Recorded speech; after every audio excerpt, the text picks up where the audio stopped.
Hola, hola. Sí. Gracias, José.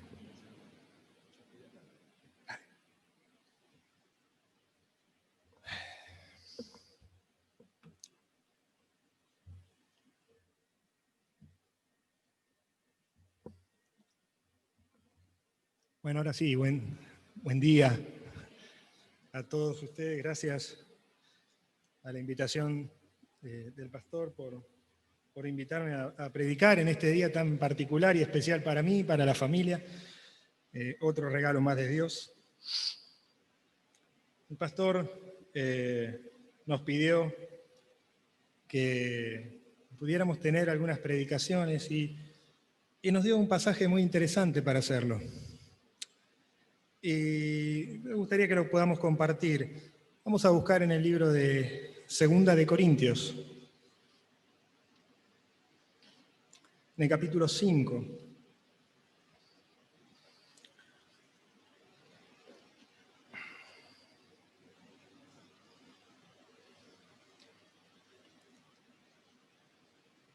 Y vamos a leer el versículo 7. Pero vamos a dejar la Biblia abierta, porque vamos a buscar algunas cositas más en esta mañana. Segunda de Corintios, capítulo 5, versículo 7. Y escribe el apóstol Pablo: porque por fe andamos, no por vista. Una frase bastante importante, bastante compleja para poder explicarla. El apóstol nos está mostrando realmente cuál debe ser el mover, no de un cristiano, no de un evangélico, sino de un hijo de Dios, que es totalmente distinto. Pero para poder comprender esto, de qué es esto de andar por fe, vamos a tener que responder algunas preguntas, o por lo menos a mí me hizo responder preguntas. Así que como yo las tuve que responder, se las comparto. ¿Cómo puede un hijo de Dios andar por fe? Sacándole todo ese misticismo que muchas veces los cristianos equivocadamente le ponemos a estas cuestiones. ¿Qué es lo que nos está indicando? La tengo a mi profe de lengua. Está el verbo andar. Así que está indicando movimiento. ¿No es cierto? Pero si uno piensa que moverse por fe es solamente mirar hacia adelante, bueno, estamos equivocados. Ya vamos a volver sobre ese punto, porque es muy importante, muy interesante. Cuando uno anda por fe, no solamente mira hacia adelante.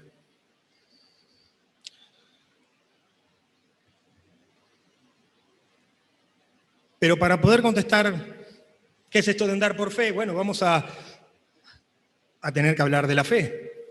¿Y qué es la fe? Y ustedes dirán, bueno, Seba, eso ya es conocido, pero en realidad no lo crean.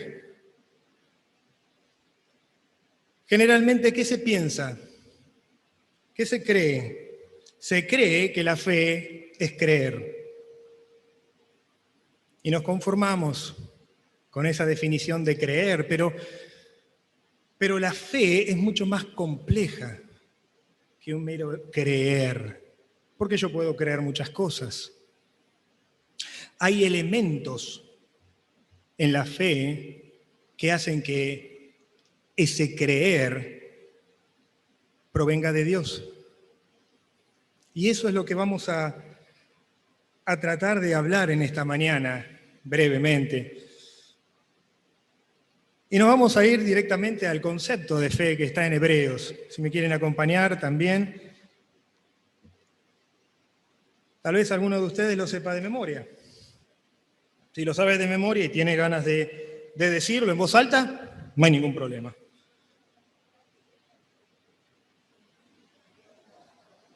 ¿Hay alguien que lo dijo?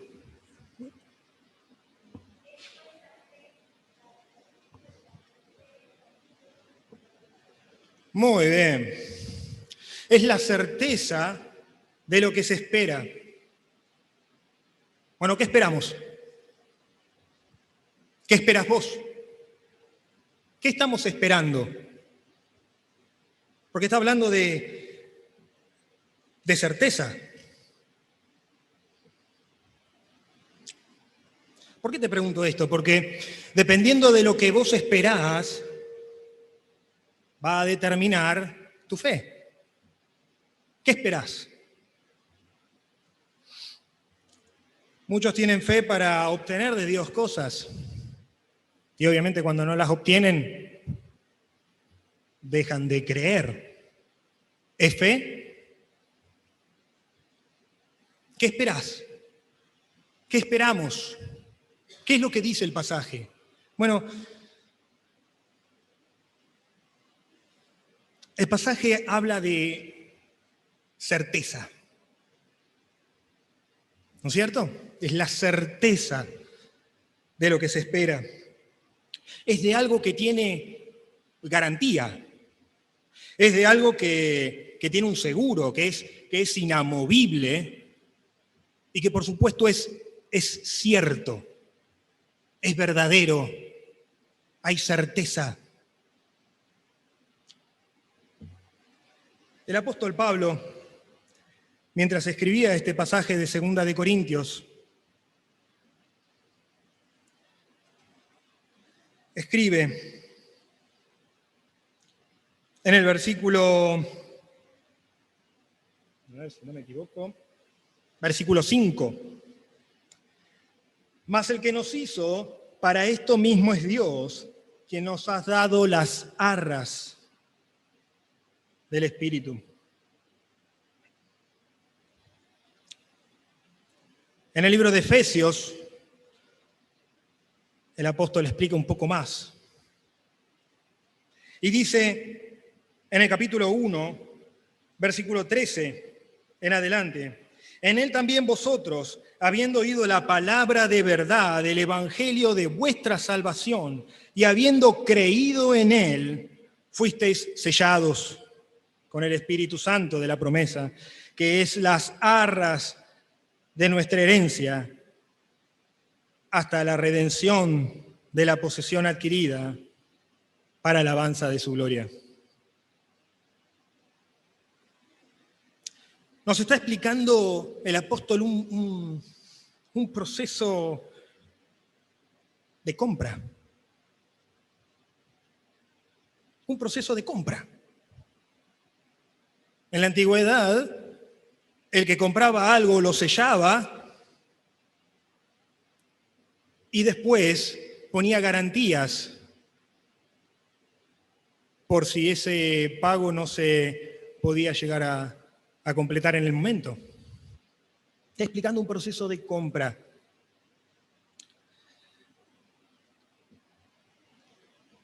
Y es el proceso de compra que diseñó Dios. En primer lugar, el Espíritu Santo nos sella y marca pertenencia, propiedad, marca y certifica que Él es propietario. Pero luego está la segunda parte de este contrato, que son las arras, que es la garantía de compra. Y esa garantía de compra no es más ni menos que la persona del Espíritu Santo en nuestra vida.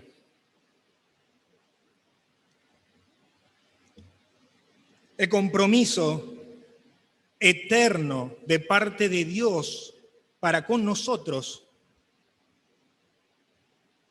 de que nos va a redimir por completo, de que esto no termina acá, de que esto tiene algo que esperar, la certeza de lo esperado. Pero el pasaje agrega algo más, porque la fe tiene otro elemento más, otro componente, y es la convicción de lo que no se ve. ¿Y qué es esto de la convicción? Bueno, las convicciones se establecen no en el aire, sino sobre elementos físicos o tangibles o visibles. Pero en este caso, las pruebas, las evidencias contundentes que Dios presenta, por eso habla de las convicciones de lo que no se ve, no pueden ser vistas por ningún ojo humano. Porque estas evidencias, estas pruebas, fueron presentadas ante Dios. Y dice el pasaje de Hebreos, capítulo 9, ahí podemos leer un montón de versículos, pero me quedo con el 26, que dice: de otra manera le hubiese sido necesario padecer muchas veces desde el principio del mundo, pero ahora, en una consumación de los siglos, se presentó una vez y para siempre por el sacrificio de sí mismo para quitar el pecado. La prueba, la evidencia, no se ve. La prueba, la evidencia, fue presentada ante Dios. Es la convicción de lo que no se puede ver.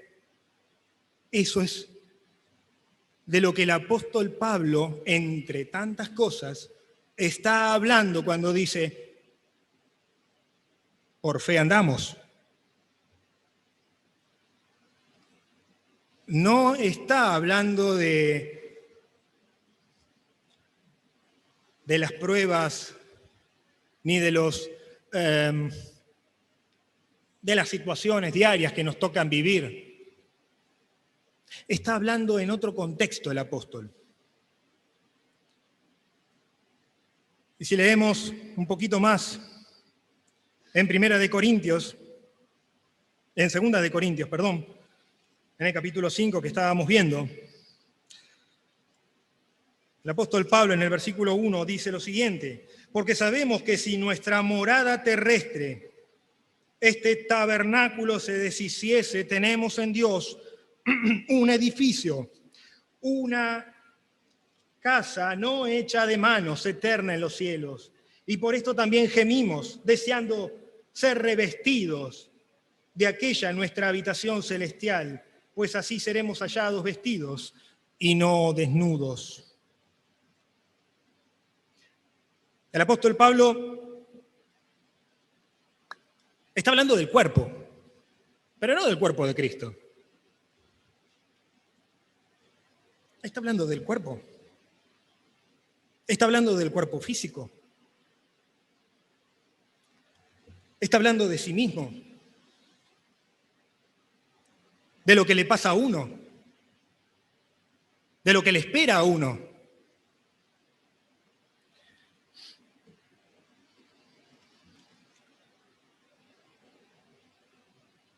Generalmente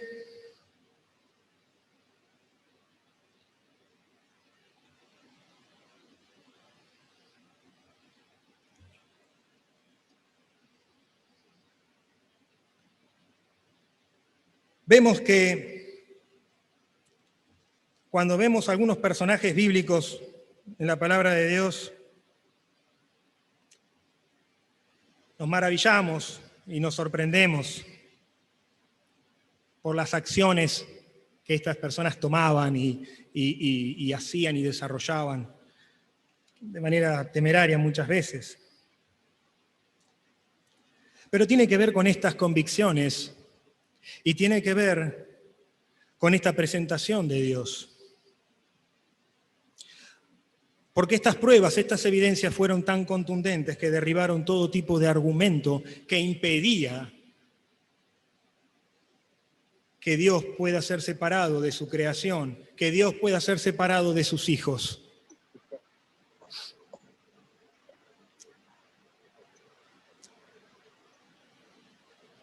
A veces estos personajes bíblicos toman decisiones que son temerarias. La mayoría de ellos, o por lo menos lo que a mí me gusta leer. ¿Cómo lo hacían? ¿Qué los impulsaba? Y creo que básicamente entendían lo que el apóstol Pablo está hablando en estos pasajes. Si este cuerpo se deshiciese, si este cuerpo se enfermase, si este cuerpo se muere, si este cuerpo se muere,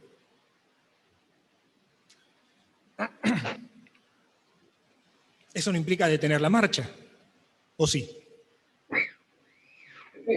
Eso no implica cambiar el rumbo, ¿o sí? Porque hay algo esperado por fe. Con certeza firme y convicciones inquebrantables por fe. Andaban por fe. Y esa clase de andar es la que deja huella. Es la que uno recuerda. Es la que uno recuerda.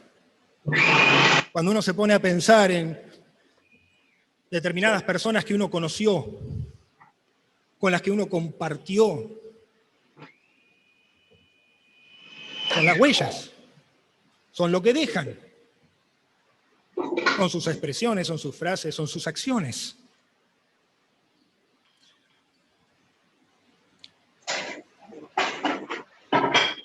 Cuando hacemos esto, nosotros transformamos nuestra vida en un verdadero reflejo de quién es nuestro papá, de quién es nuestro padre. Y entonces, el andar de esta forma,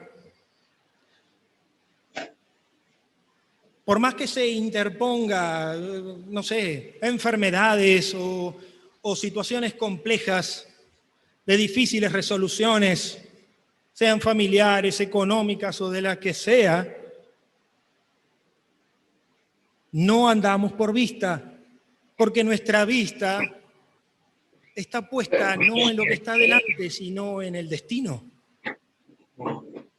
Eso es lo que está diciendo Pablo. La vista se pone en el destino, en lo esperado, no en lo presente.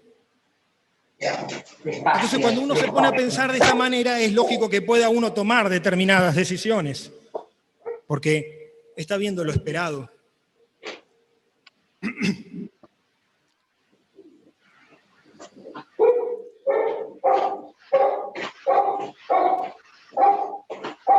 Dice la palabra de Dios en un libro tan hermoso, en el libro de Esther.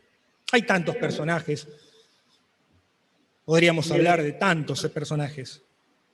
Podríamos hablar de Daniel. Podríamos hablar de David. Pero vamos a hablar de Esther. En el capítulo 4, del verso 10 al 16,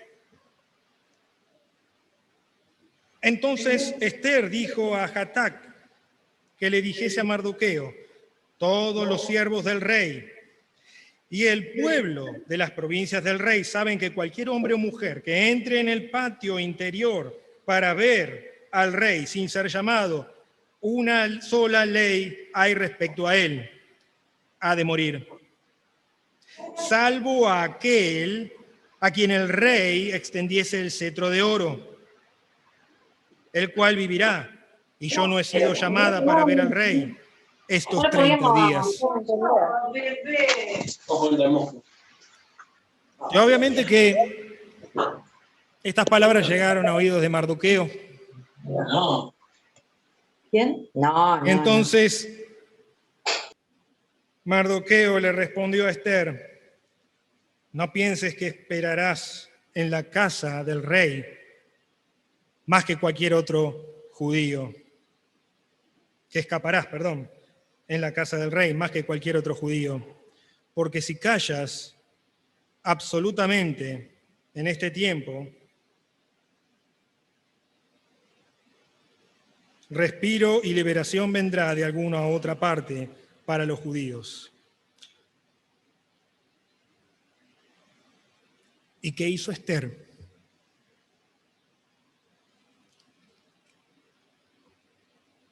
Podemos tener dos miradas sobre la reina.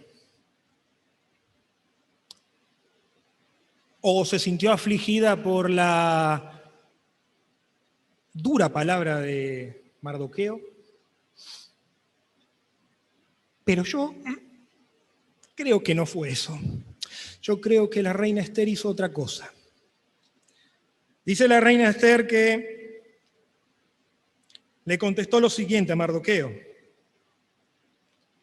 ve y reúne a todos los judíos que se hallan en Susa y ayunad por mí, y no comáis ni bebáis en 3 días, noche y día. Yo también con mis doncellas ayunaré igualmente, y entonces entraré a ver al rey, aunque no sea conforme a la ley, y si perezco, que perezca. ¿Qué hizo Esther? ¿Se conmovió por la palabra de Mardoqueo? ¿Tuvo miedo a la advertencia de Mardoqueo? En verdad, las palabras de Mardoqueo hacen que Esther mire su pasado. Mire su pasado. ¿De dónde salió Esther? ¿Quién era Esther? ¿Qué había hecho Dios por Esther hasta ese momento? Que pensara, que meditara. Y entonces Esther llegó a una sola conclusión: que nunca había sido desamparada. El andar por fe no es solamente ver hacia adelante, dijimos al principio, también es mirar para atrás. Porque cuando uno toma esa decisión de mirar hacia atrás, toma el impulso para adelante. Y eso fue lo que hizo la reina Esther.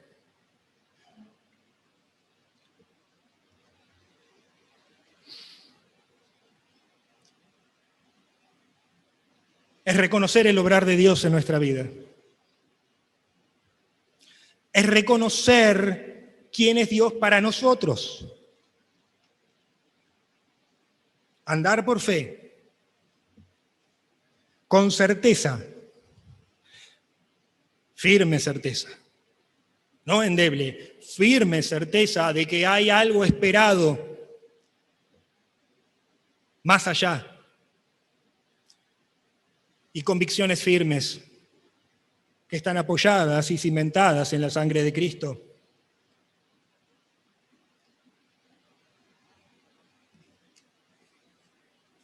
Cuando uno terminó de hacer este estudio, este análisis breve, me planteé yo qué quiero hacer yo, cómo pienso yo caminar este año. Pero es lógico, si yo quiero pensar qué voy a hacer este año, tengo que mirar el año pasado. Tengo que mirarlo. Tengo que detenerme, dar la vuelta y ver qué pasó.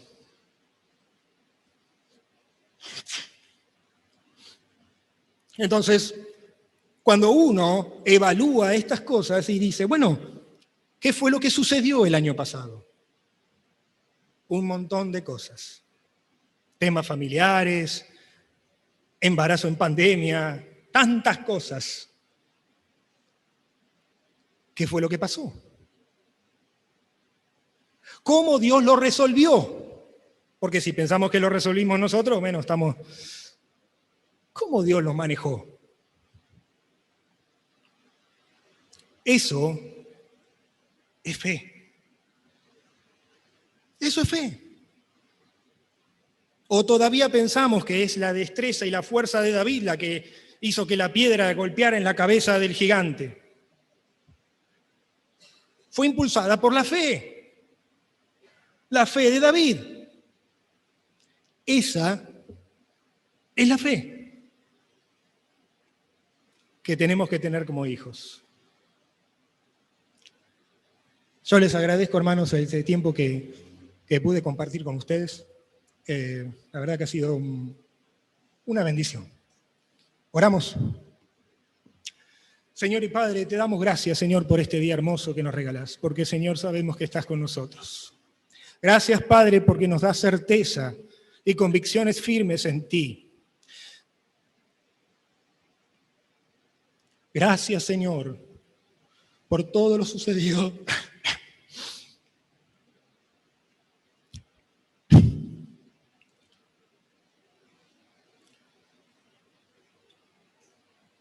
Porque hasta aquí nos has acompañado.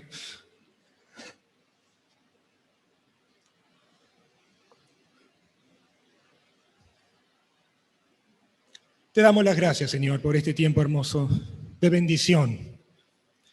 Y te pedimos, Señor, que podamos seguir caminando por fe, no por vista, sino como cristianos seguros y firmes en ti, que sabemos que tenemos tu compañía siempre.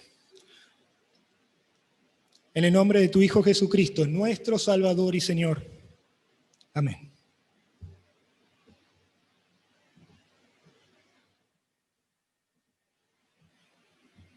Amén. Damos gracias a Sebastián por traernos la palabra en esta mañana. Bien, hermanos, concluimos aquí nuestro encuentro. Les recordamos que cada jueves a las 19 nos unimos a través del Zoom para el tiempo de oración. Vamos a estudiar un poquito en el mes de febrero, por ahí, por los horarios y por supuesto el clima caluroso que entendemos que vendrá, pero quizás vamos a abrir en algún momento también encuentros de oración en la semana y queremos hacerlo en un horario que sea más beneficioso, por decirlo, a nivel del clima. Pero los jueves a las 19, todos los que se pueden conectar a través del Zoom, lo estamos haciendo para orar por distintos motivos. Les manda saludos nuestra hermana Claudia de Villán. Ella está también allí conectada y esta mañana pasamos un ratito y bueno, seguimos orando por la vida de nuestro hermano Oscar. Hay algunos hermanos que se han tomado un tiempito de vacaciones, han viajado, así que oramos también por ellos para que Dios les guarde, puedan descansar en el lugar donde estén. Hay otros que van a irse también en estos próximos días a descansar un poquito, en cambiar el aire, como se dice algunos. Así que también les bendecimos y oramos por cada uno de ellos.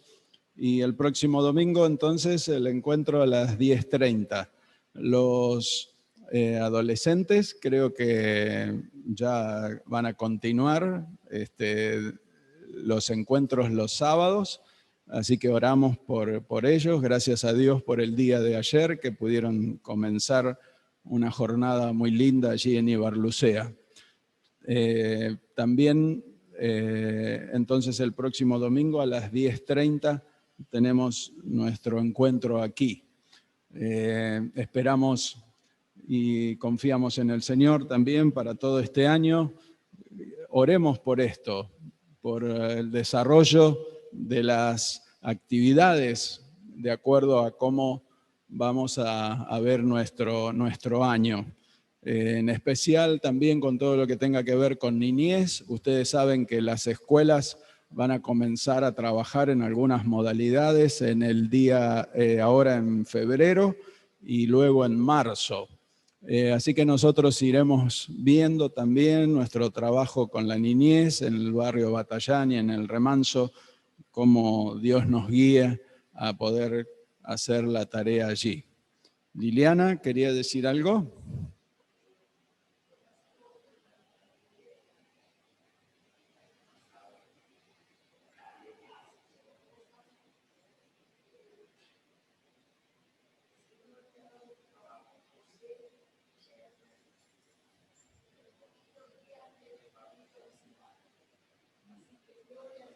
Bueno, gracias Liliana. Así que tu yerno José ha conseguido su trabajo y pronto viene a visitarte tu Pablo, que está en España, así que va a poder viajar. Muy bien, damos gracias a Dios por esto y oramos para que Dios les bendiga en cada situación. Bien, hermanos, muy buenos días, que puedan disfrutar el almuerzo en familia, en casa, y nos vemos en el próximo encuentro. Buenos días.